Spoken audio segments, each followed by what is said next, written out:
Специалисты из ДНР продолжают набираться опыта на ЧАЗе.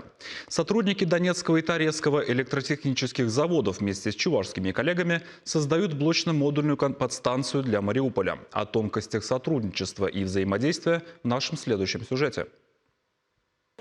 Знания и опыт, мастерство и взаимовыручка. То, чем щедро готовы делиться специалисты Чебоксарского электроаппаратного завода.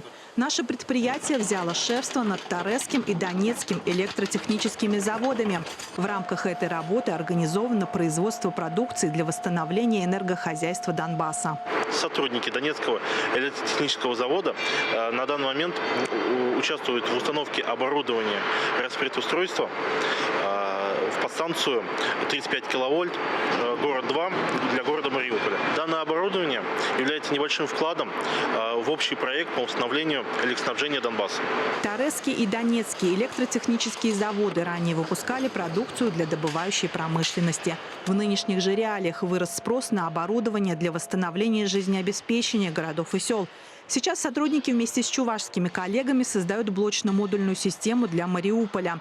В будущем же, благодаря опыту, полученному в Чувашии, специалисты из ДНР смогут сами создавать все необходимое у себя в регионе. Мы набираемся опыта на сегодняшний день, чтобы все равно в любом случае специалисты с Чебоксарского завода поедут к нам дальше обучать наших сотрудников. И это большой вклад непосредственно Чувашской республики, Чебоксарского завода в развитие Донецкой Народной Республики, потому что в связи с обстрелами очень много подстанций разбито. И на сегодняшний день это немаловажное событие вообще для республики. Такое сотрудничество совместное. В Донецке планируется выпуск блочно-модульных конструкций, а в Торезе – низковольтных комплектных устройств. Вся необходимая конструкторская документация была направлена на эти предприятия раньше, а сегодня специалисты шлифуют свои навыки.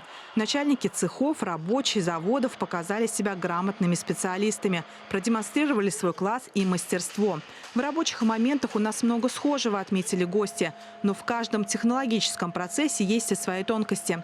Помимо производства донецких специалистов волновал и вопрос подготовки кадров. Ведь сейчас на самих предприятиях осталось крайне мало людей. ЧАЗ произвел на прибывших сильное впечатление. У нас, некоторые вещи поразили сразу, объемы, чистота производства, оборудование, замечательное обслуживание оборудования, каждый на своем месте. Бригады созданы точечно, работают.